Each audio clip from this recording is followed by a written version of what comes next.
Today, we're going to be talking about one of the most important diseases in human history, epilepsy. We'll be talking about the ways it was treated and viewed in ancient times and in the present. So, what is epilepsy? Epilepsy is abnormal neurological activity that can alter brain processes. So, some of its symptoms, there's seizures. They're both focal or generalized. So, focal seizures occur in a specific part of the body, and generalized seizures are all over. With that, there's the loss of muscle control, the tightening of muscles, and muscle jerking, etc. Um, Another symptom, you see the change in emotion, perception, or a loss of awareness or consciousness.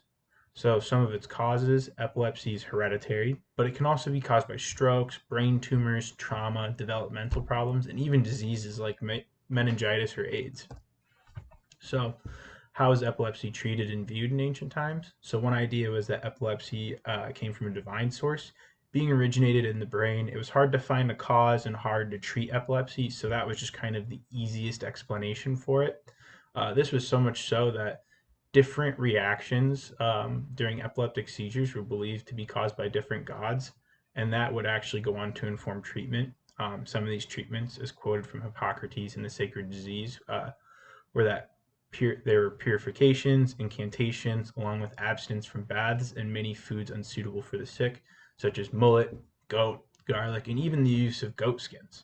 And then we also see the use of charms. They would bury them, throw them into the sea. And then Persian philosopher Zoroaster is actually quoted as recommending the use of sacrifice to help quell epileptic seizures.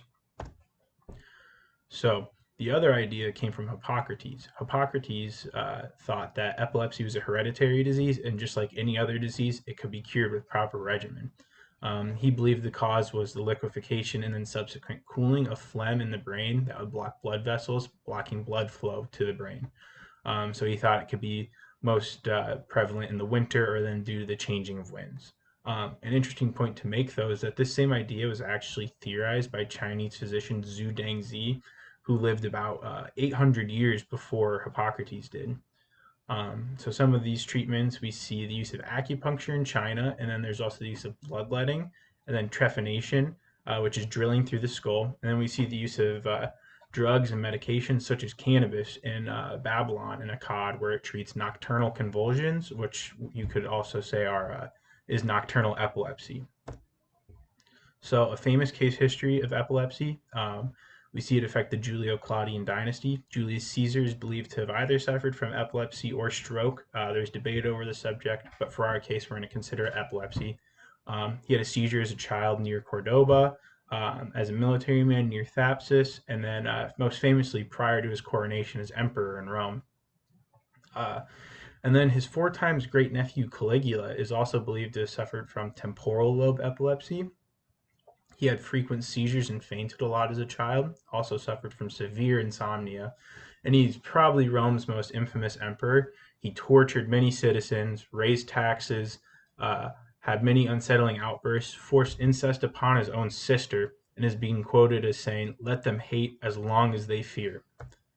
So, how's epilepsy treated now?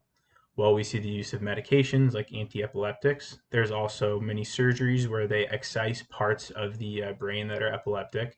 And there's also different therapies. So there's stimulation of the vagus nerve and deep brain where they install a diode. Or we also see the use of ketogenic diets with epileptic children. So some similarities and differences in treatment then and now. So some similarities, there's the use of surgery, the use of medications like cannabis, and then the use of dietetics back then, and the use of the ketogenic diet with children now. Some differences though, in surgery, we don't use bloodletting or trephination anymore. We use excision techniques and vagus nerve and deep brain stimulation. And now that we know epilepsy is not of a divine source, we don't use abstinence or charms, sacrifice, or anything like that. So, epilepsy is one of the most storied diseases in human history. We know how it was viewed and how it was treated in ancient times, and we also know how important it was, affecting some of the most powerful men ever. Epilepsy will forever leave its mark on humanity.